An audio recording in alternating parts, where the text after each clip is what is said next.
अस्सलाम वालेकुम ख़वातीन हज़रात, मैं हूं आपका मेज़बान सुमैर। तो आज के नए प्रोग्राम में हम आपको खुशामदीद कहते हैं। दोस्तों, आज भी हमारे पास बहुत ज़बरदस्त खबरें हैं, लेकिन सबसे पहले हम बात करेंगे निशो बेगम के बारे में। जैसा कि आप सबको पता होगा कि जब साहिबा फिल्म स्टार साहिबा अपने वालिद के साथ 40 साल बाद मिली थी, तो मैंने एक वीडियो बनाई थी जिसमें मैंने आपको बताया था कि साहिबा के साथ बहुत ज़्यादती की गई, उनके वालिद के साथ बहुत ज़्यादती की गई, क्योंकि उस वक्त निशो ने ये कहा था कि मेरे शोहर ने जवानी में मुझसे शादी की पैसे के लिए और मेरे फेम को देखकर, और शादी करने के बाद मेरा घर भी मुझसे ले लिया, सामान भी ट्रक पे लोड करके ले गए और मुझे बिल्कुल कंगाल करके चले गए। मैंने कहा था कि अगर एक मिनट के लिए आप ये बात सोचें कि मतीरा या मैविश हयात आज के दौर में किसी भी बड़े आदमी के साथ शादी करे, तो क्या वो इनका सामान ट्रक में लोड करके लेके जा सकता है या फिर इनका घर कब्जा कर सकता है? मैविश हयात जैसी फेमस पर्सनालिटी जिसकी अप्रोच वजीर आजम और सदर पाकिस्तान तक हो, उसका सामान कोई लेके जा सकता है? तो उस दौर की निशो बेगम मैविश हयात थी, मतीरा थी, इतनी पॉपुलैरिटी थी इनकी और इतनी पावर थी। लेकिन इन्होंने क्या किया, उस वक्त अपनी बेटी को उसके वालिद से नहीं मिलने दिया, लेकिन जॉन रैम्बो ने कमाल कर दिया। वो उनके वालिद को 40 साल बाद कहीं से ढूंढ कर लाए और साहिबा को उनके वालिद से मिलवाया। अब 8 महीने हो चुके हैं। निशो बेगम ने कहा कि मेरी बेटी ने मेरी तरफ मुड़कर भी नहीं देखा। क्यों? क्योंकि रियलिटी सामने आ गई। 40 साल के बाद सब कुछ सामने आ गया कि वालिदा ने किया क्या था। वालिदा ने वालिद से उसकी बच्ची को जुदा कर दिया था। उससे पहले साहिबा को सिर्फ उसकी वालिदा निशो बेगम ने यह बताया था कि तुम्हारे बाप ने कभी तुम्हें मुड़कर भी नहीं देखा, कभी तुम्हारा नाम तक नहीं लिया, तुम्हें कभी पूछा तक नहीं।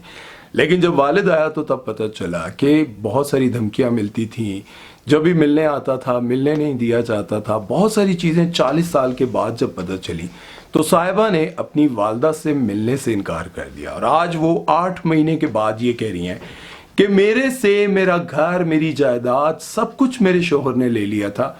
एक बेटी बची थी, उसको मैंने छुपा छुपा के रखा था और आखिरकार वो भी मुझसे छीन के ले गया।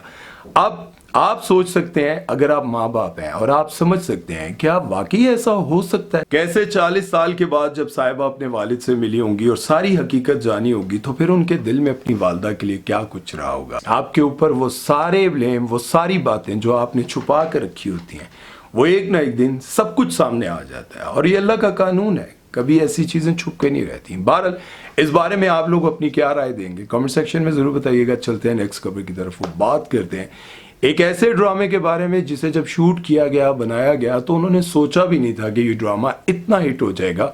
और सोशल मीडिया पर इसके क्लिप्स, इसमें काम करने वालों पर तनकीद और हर तरह के सीन्स को लेकर डिस्कस किया जाएगा। ड्रामा सीरियल बिस्मिल की कहानी तो आप सभी को पता है कि एक बिजनेसमैन जिसकी उम्र तकरीबन 50-55 साल है और वो अपनी बीवी के साथ अच्छी खासी जिंदगी गुजार रहा होता है, लेकिन ऑफिस में एक यंग लड़की आती है और उस पर डोरे डालना शुरू करती है और आखिरकार वो 55 साल का शख्स उसके डोरों में फंस जाता है और उससे मोहब्बत करने लग जाता है और मोहब्बत के बाद उससे शादी कर लेता है, क्योंकि उसको फील होने लगता है कि मैं तो अभी जवान हूँ, मेरी उम्र अभी ऐसी नहीं हुई कि मैं एक ऐसी खातून के साथ जिंदगी गुजारूं जिसके ऑर्डर पर मैं उठता बैठता जागता सोता खाता पीता हूँ।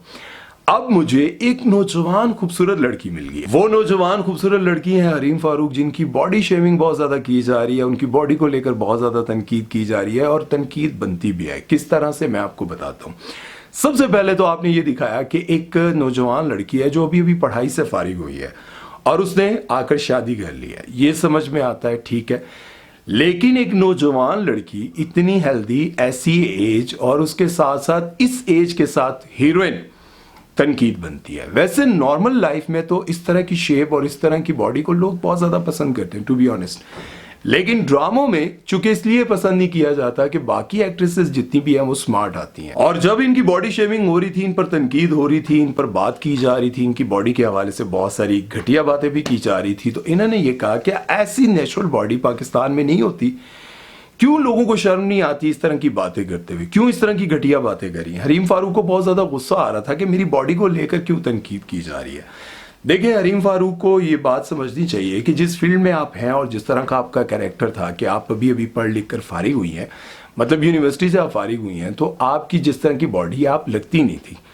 मतलब हमारे यहाँ पाकिस्तान में क्या, बॉलीवुड में भी बहुत सारी ऐसी एक्ट्रेसेस हैं, बल्कि ऐसे एक्टर हैं जिनको कॉलेज का लड़का दिखा देते हैं। शाहरुख खान को कभी कभार कॉलेज का लड़का बना देते हैं, तो उसके लिए उनको बहुत ज़्यादा मेहनत करनी पड़ती है। आमिर खान देखें, 3 इडियट में उन्होंने अपने आप को वाकई वो बनाकर दिखाया था जो वो बनना चाह रहे थे। गजनी में उन्होंने बदला लेना था, अपने आप को ट्रेन करना था, अपनी बॉडी बनानी थी, फिर उन्होंने बॉडी बनाकर दिखाई, अपने आप को बदल कर दिखाया। और दूसरी फिल्म उनकी कौन सी थी यार, वो पहलवान वाली?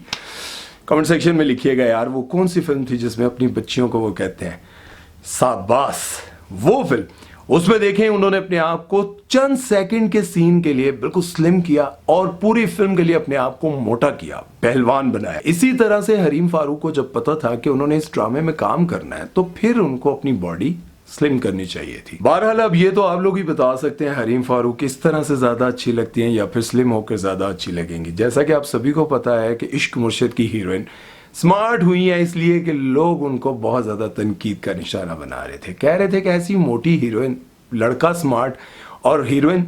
जब वो इंग्लैंड गई दुरे फिशा, तो उनकी वीडियो जो सामने आई थी, आप लोगों ने देखी थी, वो वीडियो सामने आने के बाद उनको जो तनकीद का सामना करना पड़ा था, बहुत ज्यादा तनकीद, अब आकर उन्होंने अपने आप को बिल्कुल स्लिम कर लिया। इसी ड्रामे से रिलेटेड एक और खबर है असद कुरैशी। इस ड्रामे में उनका किरदार नुमान एजाज के बेटे का था और बाप ने उस लड़की से शादी कर ली जिसे वो ऑफिस में जॉब देने के लिए भी राजी नहीं था। पहले वो बेटे पर लाइन मारती है, बेटा जब रिजेक्ट कर देता है तो बाप पर लाइन मार के उसको फंसा लेती है और बेटे को बहुत बुरा लगता है कि बाप ने दूसरी शादी कर ली। इस ड्रामे पर ज्यादा तनकीद इसलिए भी हो रही है कि बाप ने दूसरी शादी की और इस तरह दिखाया जा रहा है कि जैसे बाप ने बहुत बड़ा गुनाह कर दिया है।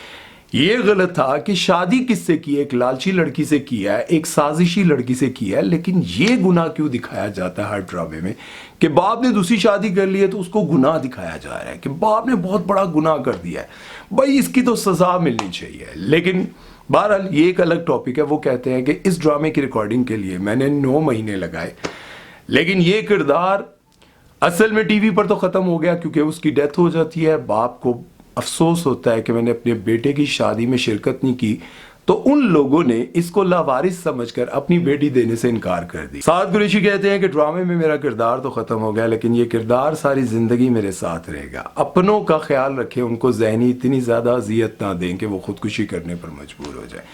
ये बात बड़ी जबरदस्त उन्होंने की है कि इंसान को, अपनों को, अपने प्यारों को, बल्कि गैरों को भी इतनी ज़हनी अजियत नहीं देनी चाहिए। मतलब इंसान को लगता है ना, क्या कर लेगा, क्या कर लेगा।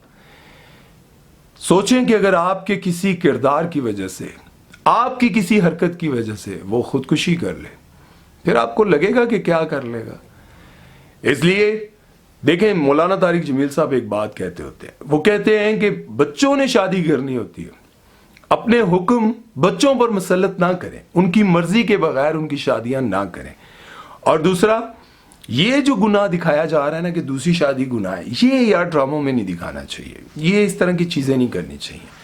देखें, जो अल्लाह का कानून है, अल्लाह ने अगर इंसान को इजाजत दी है शादी की, तो आप लोग कौन होते हो गुनाह दिखाने वाले। हर दूसरे ड्रामे में दिखाया जाता है कि मर्द ने अगर दूसरी शादी कर ली है तो उसने अपनी जिंदगी का बहुत बड़ा गुनाह कर दिया है, भाई उसको इसकी सजा मिलनी चाहिए। ये बात मेरी समझ से बाहर है। बहरहाल इसी ड्रामे में पहली बीवी का किरदार अदा करने वाली सवेरा नदीम, उनकी हकीकत में वालदा फोत हो गई है, बड़ा दुख हुआ उनकी वालदा का। और आपको पता है, जब हदीका कियानी की भी वालदा की डेथ हुई थी तो मुझे बड़ा दुख हुआ था, क्योंकि स्पेशली जो लड़कियां होती हैं ना, उनको शादी के बाद, स्पेशली शादी के बाद जो है अपनी माँ से बहुत ज़्यादा प्यार हो जाता है। बाप से तो होता ही होता है, लेकिन माँ से बहुत ज़्यादा हो जाता है। और जब उन्होंने ये खबर लगाई कि मेरी वालदा की डेथ होगी तो मुझे वाकई बहुत दुख हुआ, क्योंकि मैं अपनी वालदा से बहुत ज़्यादा प्यार करता हूँ और मैं ये समझता हूँ कि मेरी ज़िंदगी में जो कुछ भी है ना, मेरी माँ की दुआओं की वजह से। हकीकत बता रहा हूँ, बाप की तो बहुत दुआएं थी, लेकिन माँ की भी बहुत ज़्यादा दुआएं हैं। चलते हैं नेक्स्ट खबर की तरफ, वो बात करते हैं एक नए एक्टर के बारे में जिनका नाम है शाहजेब खानजादा। हैरान हो रहे हैं आप, अरे वाकई यार नए एक्टर हैं, क्या नाम है, शाहजेब खानजादा।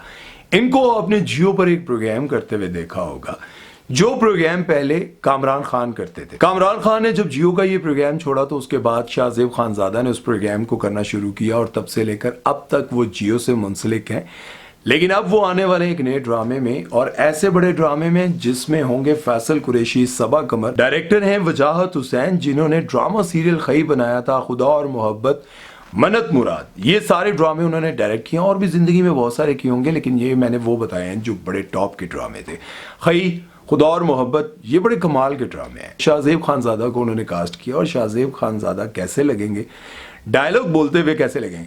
आज मैंने आपसे मोहब्बत की, हर मोहब्बत का इजहार करने आपके पास मैं आ चुका हूं और आज के प्रोग्राम में मैं आपको मोहब्बत सच्ची के बारे में बताऊंगा जो मैंने सबा कमर से किया है। लेकिन सबा कमर ने आज मोहब्बत से इनकार कर दिया। सबा कमर से मैं बचपन से मोहब्बत करते आया हूं, लेकिन सबा कमर मोहब्बत का इजहार नहीं करती रही। मुझे यूं लगा कि सबा कमर हमेशा से मुझसे प्यार करती हैं, लेकिन सबा कमर और किसी के चक्कर में पड़ी रही। सबा कमर हमेशा मुझसे घर के काम करवाती रही, कभी चूल्हे साफ करवाती रही, कभी वॉशरूम धुलवाती रही और कभी कपड़े धुलवाती रही, और मुझे पता भी ना चला कि वो मेरे साथ और मेरे जज्बात के साथ खेलती रही। आज के इस प्रोग्राम में आप जान सकेंगे सबा कमर से बेवफाई। मैं हूं आपका मेजबान नाकाम आशिक शाहजेब खानजादा। आज आप देख सकेंगे कि मैंने अपनी जिंदगी में कितनी बार मोहब्बत की। इस तरह का डायलॉग वो बोलेंगे।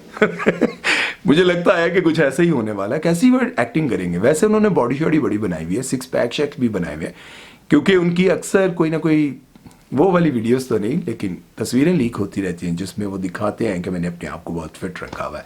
बहरहाल देखते हैं आपको लोगों को क्या लगता है कि सबा कमर के साथ वो हीरो आएंगे तो कैसे लगेंगे। इस ड्रामे के बारे में सोचकर मुझे यूं लगता है कहानी कैसी होगी। फैसल कुरैशी नाकाम आशिक होंगे या शाहजेब खानजादा, कौन होगा ऐसा।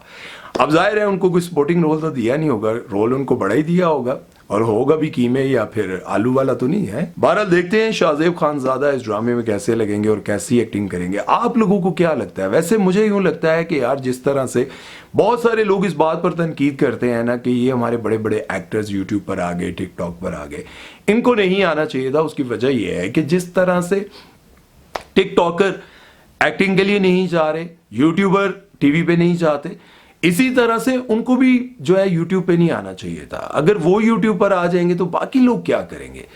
इसी तरह से अब लोगों का ये भी कहना है कि शाहजेब खानजादा को टीवी पर नहीं जाना चाहिए था। अगर ये बड़े बड़े एंकर ही जाकर एक्टिंग करने लग जाएंगे तो जो धक्के खा रहे हैं एक्टर्स वो कहां जाएंगे। इस बारे में तो अब आप लोग ही कह सकते हैं, क्या ये ठीक है या गलत है। अपनी राय कमेंट सेक्शन में जरूर दीजिएगा और अपना बहुत सारा ख्याल रखिएगा। दुआ में याद रखिएगा। सुमैर चौधरी को दीजिए इजाजत। अल्लाह हाफिज।